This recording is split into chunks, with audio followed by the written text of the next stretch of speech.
Shalom saudara terkasih yang dikasihi Tuhan Yesus Kristus. Kembali kita akan membacakan kebenaran firman Tuhan yang terambil dari Injil Matius pasalnya yang ke-27 dan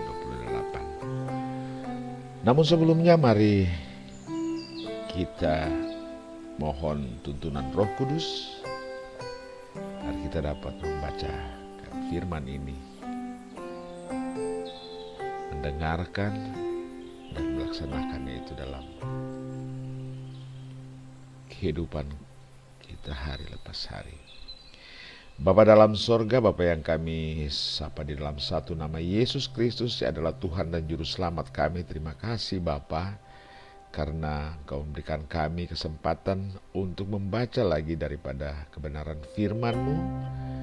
Namun kami mohon kiranya Roh-Mu yang kudus mau menguasai hati dan pikiran kami, agar kami dapat membaca, mengerti, memahami, dan melaksanakan itu dalam kehidupan kami hari lepas hari.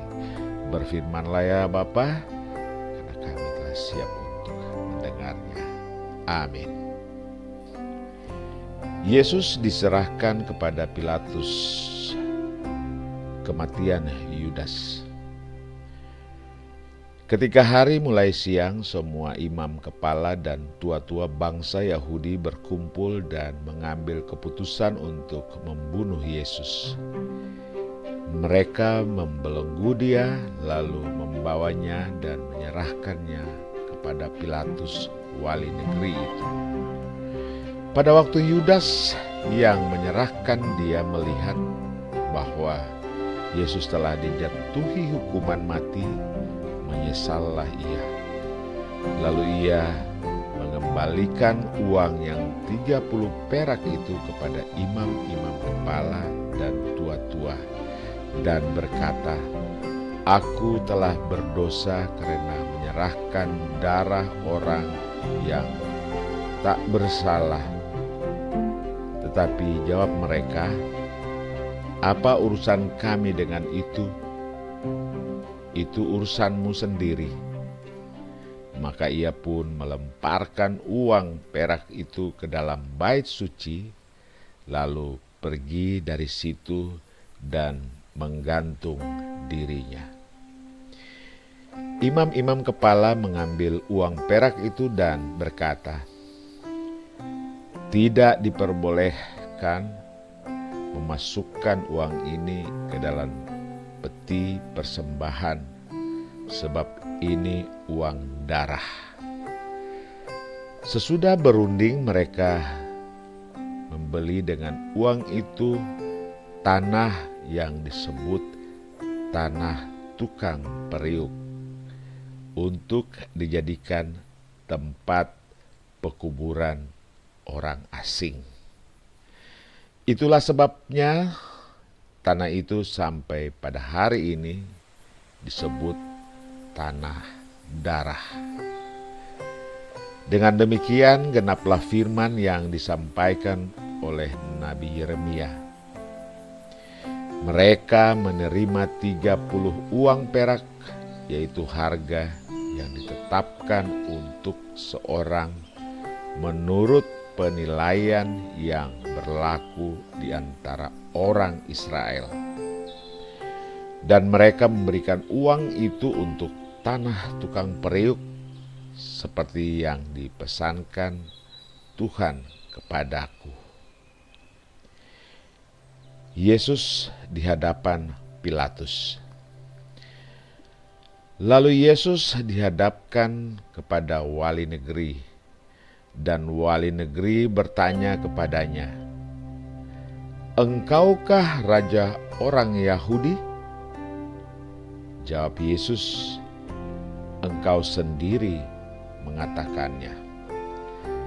Tetapi atas tuduhan yang diajukan imam-imam kepala dan tua-tua terhadap Dia, ia tidak memberi jawaban apapun. Maka kata Pilatus kepadanya, "Tidakkah engkau dengar betapa banyaknya tuduhan saksi-saksi ini terhadap engkau?" Tetapi ia tidak menjawab suatu kata pun, sehingga wali negeri itu sangat heran. Telah menjadi kebiasaan bagi wali negeri untuk membebaskan satu orang hukuman pada tiap-tiap hari raya itu atas pilihan orang banyak. Dan pada waktu itu ada dalam penjara seorang yang terkenal kejahatannya yang bernama Yesus Barabas. Karena mereka sudah berkumpul di sana, Pilatus berkata kepada mereka, "Siapa yang kamu kehendaki kubebaskan bagimu? Yesus Barabas atau Yesus yang disebut Kristus?" Ia memang mengetahui bahwa mereka telah menyerahkan Yesus karena dengki. Ketika Pilatus sedang duduk di kursi pengadilan, istrinya mengirim pesan kepadanya, "Jangan engkau mencampuri perkara orang benar itu, sebab karena dia aku sangat menderita dalam mimpi tadi malam." Tetapi oleh hasutan imam-imam kepala dan tua-tua, orang banyak bertekad untuk meminta supaya Barabas dibebaskan dan Yesus dihukum mati. Wali negeri menjawab dan berkata kepada mereka, "Siapa di antara kedua orang itu yang kamu kehendaki kubebaskan bagimu?" Kata mereka, "Barabas, Barabas." Kata Pilatus kepada mereka, "Jika begitu, apakah yang harus kuperbuat dengan Yesus yang disebut Kristus?" Mereka semua berseru, "Ia harus disalibkan." Katanya, "Tetapi kejahatan apakah yang telah dilakukannya?" Namun mereka makin keras berteriak, "Ia harus disalibkan." Ketika Pilatus melihat bahwa segala usaha akan sia-sia, malah sudah mulai timbul kekacauan, ia mengambil air dan membasuh tangannya di hadapan orang banyak dan berkata, "Aku tidak bersalah terhadap darah orang ini. Itu urusan kamu sendiri." Dan seluruh rakyat itu menjawab, "Biarlah darahnya ditanggungkan atas kami dan atas anak-anak kami." Lalu ia membebaskan Barabas bagi mereka, tetapi Yesus disesahnya lalu diserahkannya untuk disalibkan. Yesus diolok-olok. Kemudian serdadu-serdadu wali negeri membawa Yesus ke gedung pengadilan, lalu memanggil seluruh pasukan berkumpul sekeliling Yesus. Mereka menanggalkan pakaiannya dan mengenakan jubah ungu kepadanya. Mereka menganyam sebuah mahkota duri dan menaruhnya di atas kepalanya, lalu memberikan dia sebatang bulu di tangan kanannya. Kemudian mereka berlutut di hadapannya dan mengolok-olokkan dia. Katanya, "Salam hai Raja orang Yahudi." Mereka meludahinya dan mengambil bulu itu dan memukulnya ke kepalanya.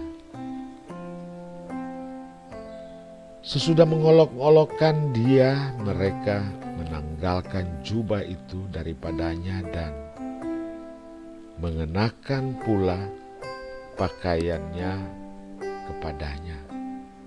Kemudian mereka membawa dia keluar untuk disalibkan. Yesus disalibkan. Ketika mereka berjalan keluar kota, mereka berjumpa dengan seorang dari Kirene yang bernama Simon. Orang itu mereka paksa untuk memikul salib Yesus. Maka sampailah mereka di suatu tempat yang bernama Golgota, artinya tempat tengkorak. Lalu mereka memberi dia minum anggur bercampur empedu. Setelah ia mengecapnya, ia tidak mau meminumnya. Sesudah menyalibkan dia, mereka membagi-bagikan pakaiannya dengan membuang undi. Lalu mereka duduk di situ menjaga dia. Dan di atas kepalanya terpasang tulisan yang menyebut alasan mengapa ia dihukum. Inilah Yesus, Raja orang Yahudi. Bersama dengan dia disalibkan dua orang penyamun, seorang di sebelah kanan dan seorang di sebelah kirinya. Orang-orang yang lewat di sana menghujat dia dan sambil menggelengkan kepala. Mereka berkata, "Hai engkau yang mau merubuhkan bait suci dan mau membangunnya kembali dalam 3 hari, selamatkanlah dirimu jikalau engkau anak Allah. Turunlah dari salib itu." Demikian juga imam-imam kepala bersama-sama ahli-ahli Taurat dan tua-tua mengolok-olokkan dia dan mereka berkata, "Orang lain ia selamatkan, tetapi dirinya sendiri tidak dapat ia selamatkan. Ia Raja Israel. Baiklah, ia turun dari salib itu dan kami akan percaya kepadanya. Ia menaruh harapannya kepada Allah. Baiklah, Allah menyelamatkan dia jikalau Allah berkenan kepadanya, karena ia telah berkata, 'Aku adalah anak Allah.'" Bahkan penyamun-penyamun yang disalibkan bersama-sama dengan dia mencelanya demikian juga. Yesus mati. Mulai dari jam 12 kegelapan meliputi seluruh daerah itu sampai jam 3. Kira-kira jam 3 berserulah Yesus dengan suara nyaring, "Eli, Eli lama sabachthani," yang artinya, "Allahku, Allahku, mengapa engkau meninggalkan aku?" Mendengar itu, beberapa orang yang berdiri di situ berkata, "Ia memanggil Elia." Dan segera datang seorang dari mereka. Ia mengambil bunga karang, mencelupkannya ke dalam anggur asam, lalu mencucukkannya pada sebatang bulu dan memberi Yesus minum. Tetapi orang lain berkata, "Jangan, baiklah kita lihat apakah Elia datang untuk menyelamatkan dia." Yesus berseru pula dengan suara nyaring, lalu menyerahkan nyawanya. Dan lihatlah, tabir bait suci terbelah dua dari atas sampai ke bawah, dan terjadilah gempa bumi, dan bukit-bukit terbelah, dan kuburan-kuburan terbuka, dan banyak orang kudus yang telah meninggal bangkit. Dan Sesudah kebangkitan Yesus, mereka pun keluar dari kubur, lalu masuk ke kota kudus dan menampakkan diri kepada banyak orang.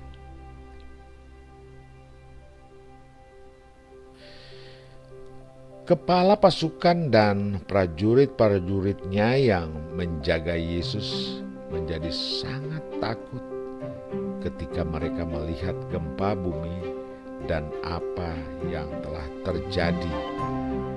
Lalu berkata, "Sungguh ia ini adalah Anak Allah." Dan ada di situ banyak perempuan yang melihat dari jauh, yaitu perempuan-perempuan yang mengikuti Yesus dari Galilea untuk melayani Dia. Di antara mereka terdapat Maria Magdalena dan Maria ibu Yakobus dan Yusuf dan ibu anak-anak Zebedeus. Yesus dikuburkan. Menjelang malam datanglah seorang kaya, orang Arimatea, yang bernama Yusuf dan yang telah menjadi murid Yesus juga. Ia pergi menghadap Pilatus dan meminta mayat Yesus. Pilatus memerintahkan untuk menyerahkannya kepadanya, dan Yusuf pun mengambil mayat itu, mengafaninya dengan kain lenan yang putih bersih, lalu membaringkannya di dalam kuburnya yang baru yang digalinya di dalam bukit batu, dan sesudah menggulingkan sebuah batu besar ke pintu kubur itu, pergilah ia. Tetapi Maria Magdalena dan Maria yang lain tinggal di situ, duduk di depan kubur itu. Kubur Yesus dijaga. Keesokan harinya, yaitu sesudah hari persiapan, datanglah imam-imam kepala dan orang-orang Farisi bersama-sama menghadap Pilatus, dan mereka berkata, "Tuan, kami ingat bahwa si penyesat itu sewaktu hidupnya berkata, 'Sesudah 3 hari aku akan bangkit.' Karena itu, perintahkanlah untuk menjaga kubur itu sampai hari yang ketiga. Jikalau tidak, murid-muridnya mungkin datang untuk mencuri dia." Lalu mengatakan kepada rakyat, "Ia telah bangkit dari antara orang mati, sehingga penyesatan yang terakhir akan lebih buruk akibatnya daripada yang pertama." Lalu kata Pilatus kepada mereka, "Ini penjaga-penjaga bagimu. Pergi dan jagalah kubur itu sebaik-baiknya." Maka pergilah mereka, dan dengan bantuan penjaga-penjaga itu, mereka memeterai kubur itu dan menjaganya. Kita lanjutkan ke Injil Matius pasalnya yang ke-28, kebangkitan Yesus. Setelah hari Sabat lewat, menjelang menyingsingnya fajar pada hari pertama minggu itu, pergilah Maria Magdalena dan Maria yang lain menengok kubur itu. Maka terjadilah gempa bumi yang hebat, sebab seorang malaikat Tuhan turun dari langit dan datang ke batu itu dan menggulingkannya, lalu duduk di atasnya. Wajahnya bagaikan kilat dan pakaiannya putih bagaikan salju. Dan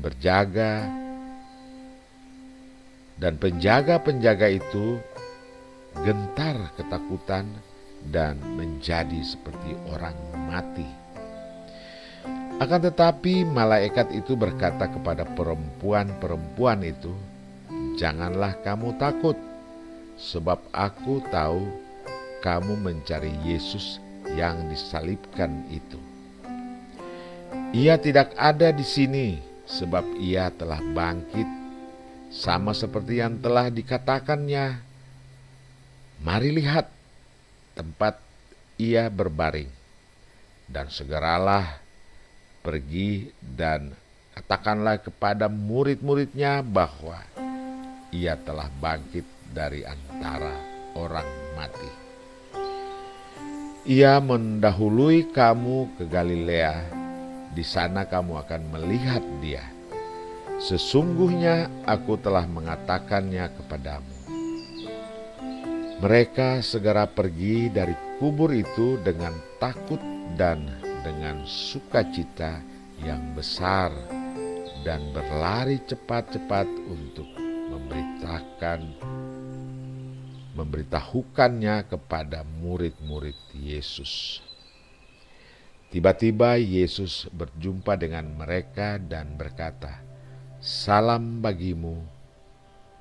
Mereka mendekatinya dan memeluk kakinya serta menyembahnya. Maka kata Yesus kepada mereka, "Jangan takut.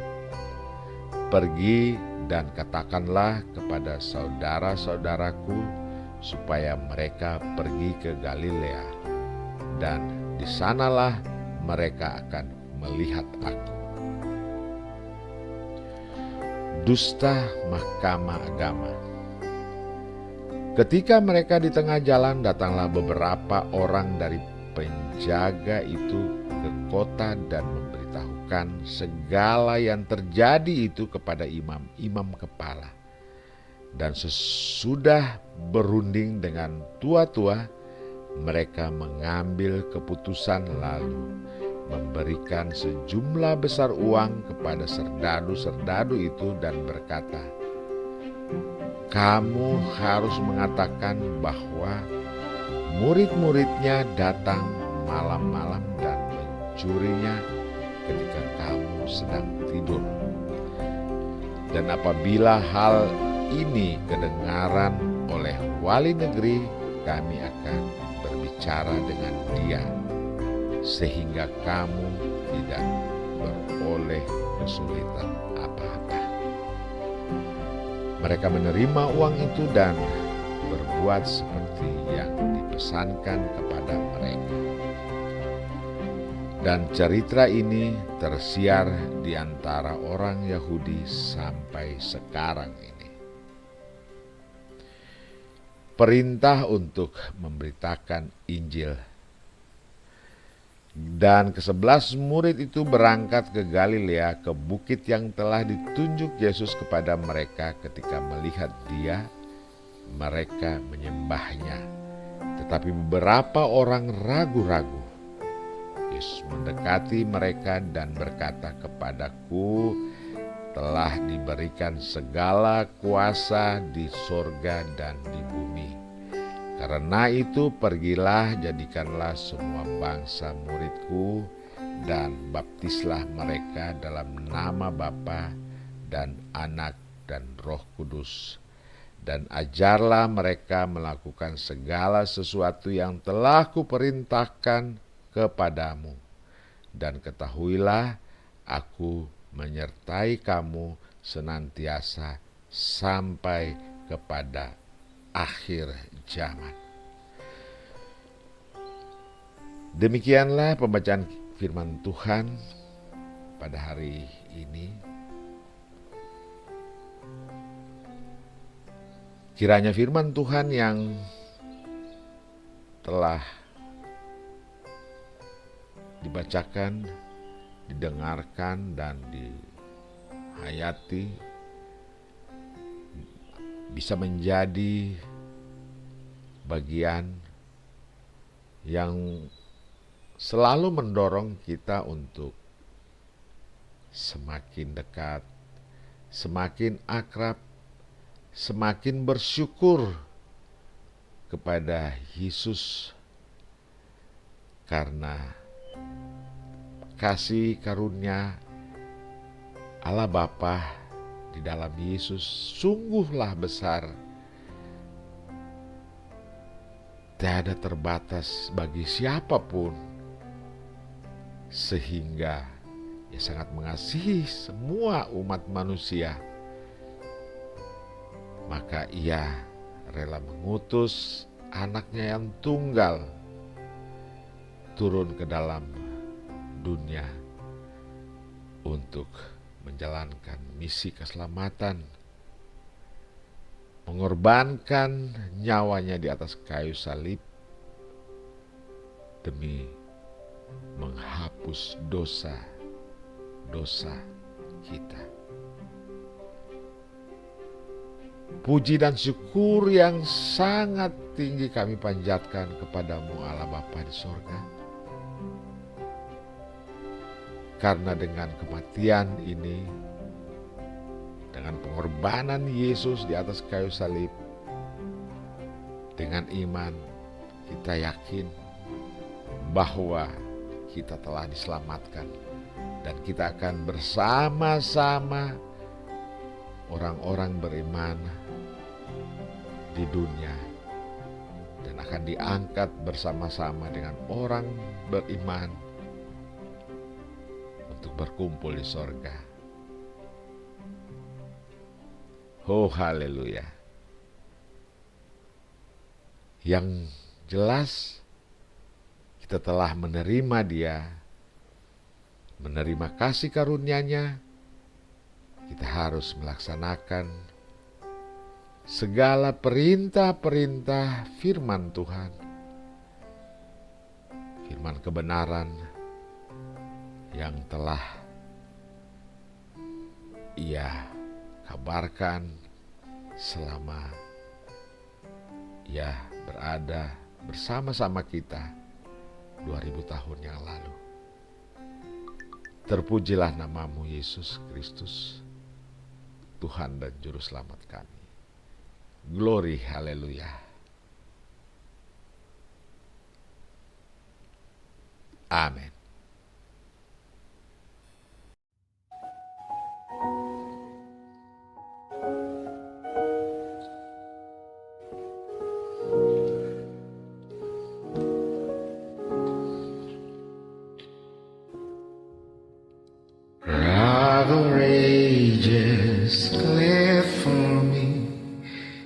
Let me hide myself in thee. Let the water and the blow from thy wonder sideways flow be of sin the double cure. Save from rage and make me pure. Now the labors of my hand can fulfill thy law commands. You my sin or respect snow. You my tears forever flow. All for sin could not atone. So my save and toll alone. Nothing in my hand I bring, simply to the cross I cling. Naked come to thee for grace, helpless look to thee for grace. For I too the fountain of life was me Savior, or I died. While I throw this fleeting breath, when mine eyes shall close in death, when I soul towards unknown, see the old time judgment throne, rock of ages, glad for me. Let me hide myself in thee.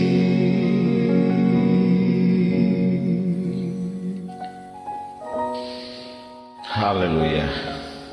Terima kasih Tuhan Yesus atas pengorbanan-Mu di atas kayu salib. Engkau rela mengorbankan nyawa-Mu karena begitu besar kasih karunia-Mu bagi kami. Karena Engkau menebus dosa kami di atas kayu salib. Haleluya. Thank you Jesus.